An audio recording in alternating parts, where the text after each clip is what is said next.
it is not a normal breakup when you live with these people because of what you have to go through on a day-to-day basis, okay?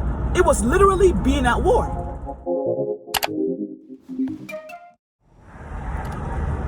Hello guys, this is Set to Achieve, and today I want to do a topic on titled Post-Traumatic Stress Disorder, and this is in relationship with narcissistic abuse, okay? Please, if you are new to my channel, go ahead and subscribe, like this video if you learned anything, share the content,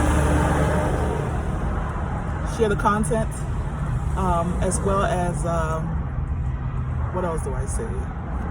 Share, leave your comments, because your comments help other people that are going through similar situations to not feel so isolated, okay? So why is it so paramount to understand that when you were actually with a narcissist, you were at war? Because a lot of times we relate post-traumatic stress disorder with things like battle, people like our veterans that came, that were survivors of the war, that come back, and a lot of times a lot of things trigger them, and they have a lot of triggers. They still have a lot of physical symptoms. A lot of them have chronic, even more so lifetime illnesses related with this, with what they had to go through, the trauma, of the war. Well, a lot of us that have left the narcissist actually have the same type of things. We have post-traumatic stress disorder because if you think about it, your body you're always on pins and needles. Like when we talk about like walking on eggshells or walking on pins and needles and things like that, that was exactly how we felt the whole time being with a narcissist. So can you imagine a lot of us that were with a narcissist, like me, for example, being with a narcissist for, dealing with this person for close to 20 years, okay? And the constant, especially living physically with the person, because a lot of times, a lot of people that are dating the narcissist or even married to them, and maybe one has a job in another state or whatever, you don't really get to know the actual person. You don't actually get to know the narcissist. It's only when you actually are living with the person that you get to experience these people. You get to actually know that this person is a narcissist, okay? Because you actually see who they are, okay? So, going back to the topic, post-traumatic stress disorder is something that is very real, especially because you can't say that you have PTSD if you're still with this person, okay? Post means after, okay? So after living the relationship, after that physical day-to-day dealings with these people, it doesn't matter if you're having divorce proceedings. It doesn't matter, as long as you're not staying in the same vicinity, okay, physically with that person, then you get a chance to actually heal, okay? So post-traumatic stress disorder is a very real thing. And what do I mean? And I'm gonna relate what I'm talking about with my own situation. There are certain things that kind of trigger me to even till now, to tears, makes me feel sad, makes me feel a little bit down. When I see, even till now, when I see certain people, or when I hear, someone it might even be in a movie, or someone outside, maybe in the grocery store, maybe yell or something, it gets me triggered. It triggers me, okay? The narcissist and we were sleeping in separate rooms when towards the end of our marriage, basically, we were, the last couple of years, we were in separate rooms because, and that was initiated by me, not the narcissist, because of the fact that, well, first and foremost, the narcissist would always be up watching TV until 4 or 5 in the morning. So it's what is the point of us staying in the same bedroom? He'll be up in the living room, okay, watching TV, watching television, and doing all these things till late. So it's sometimes like in the balcony, you know, or in the in the back, doing whatever, you know.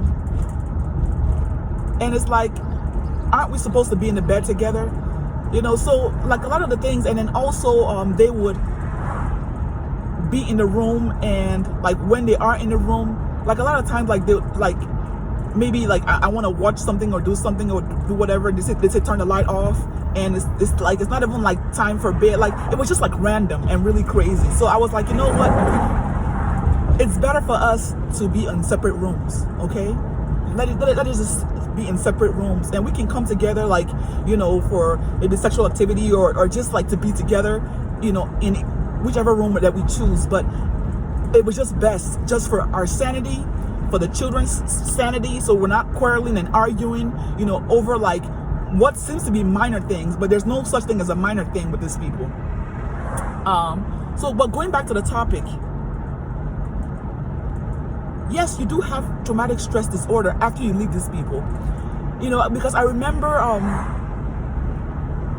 like a lot of times, like when my narcissist would be mad, like you hear a lot of like door slamming, you hear a lot of like slamming of cabinets and things, and he would be passive aggressive, you know, just like showing his anger, but like not quite wanting to, you know, come and you know, confront me about it, you know, because they're cowards, you know, but would be just doing all kinds of things to let you know that they're not quite happy, they're not happy with you, you know, and everything. And it would just be like, okay, I'm just gonna continue, like, you know, staying on my laptop or whatever and just ignore this behavior, because I mean, what am I really gonna do, you know? Because if you try to confront him about it, like, you know, why are you slamming the doors, you know, why are you, you know, slamming this, or why are you doing that, they would pretend like they would gaslight you, like, what do you mean I'm slamming it, you know? So that was his way of avoidance or manipulation. Going back to the post-traumatic stress disorder, I mean, all of these things, you know, because there is no way that you can talk about one thing with a narcissist and not bring in all the factors that make you to be the way that you are, you know, because everything came into play. You know, why are you stressed after the fact? You know, shouldn't you just get along and just, you know, because a lot of people think that, like, you know, it is not a normal breakup when you live with these people because of what you have to go through on a day-to-day basis, okay? It was literally being at war, you know, literally being at war. A lot of times, you know, I would be just sitting down doing nothing or just doing whatever I do and everything, sitting on the couch, and he would just be on the corner, just like looking at me, glaring at me. And even a lot of times the kids would ask him, like, why are you glaring at mom like that? Like what is the problem? Like, why are you glaring? And then he would just like look away and keep on walking. It's like, so you're dealing with these sociopaths, psychopaths, crazy people, okay? That they and I always tell him, they hide everything in their minds. You know, they sit in the corner and they think about all the evil things that you've done to them and how you've been. It's like, okay, if you really feel this way, why are you still with me? You know, so that is the way they are. They are crazy people. So now that we are no longer physically together, okay, my daughter has decided that she wanted to be, because she used to share a room with her sister, and she decided that she wants to be in his room. You know, she wants so that she can have her, you know, because she's a teenager or whatever. All my kids are teenagers, but my oldest wants to, you know, have her own space or whatever, which is fine. So she basically has taken over his room, and I'm triggered every single time that she opens the door. Like, I hear the crack of that like, it used to be the guest room, but it became his room. I hear like that guest room door open. It's like I feel like I have anxiety. You know, it's like I have to calm down. Oh no, he's not here anymore. Because that is exactly the way that I used to feel every time like his door would open. Like, I would be anxious about, like, I mean, it's like, you know, is it gonna come out and yell? Is it gonna come out? Like, I would never know what to expect. Never know what to expect. I would never know what to expect. So now that he is gone, like, so things like just cracking open the door, because she's not being in that room. It's not him anymore. But my brain, you know, hasn't really simulated the fact that he's gone. I mean, that like, oh, it's not him anymore. It takes like a few seconds to realize, oh, that's just your daughter. You know, so these people really leave a lasting effect on your life.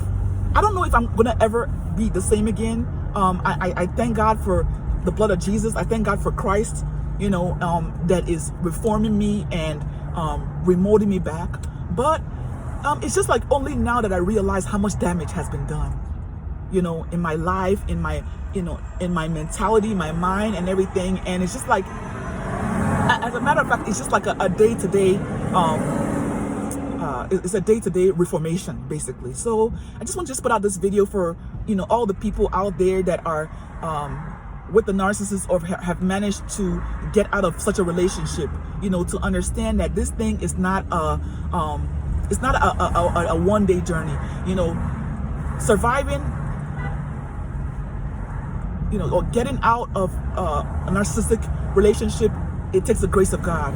And then the healing process is like basically it's going to be a lifelong thing. So if you are dealing with like triggers and basically PTSD, post-traumatic stress disorder, after being with these people, understand that this is a normal thing, okay? Because you basically were at war every day, okay? Your fight and flight triggers, you know, that warn you about warn you about impending danger, were triggered every single day, okay?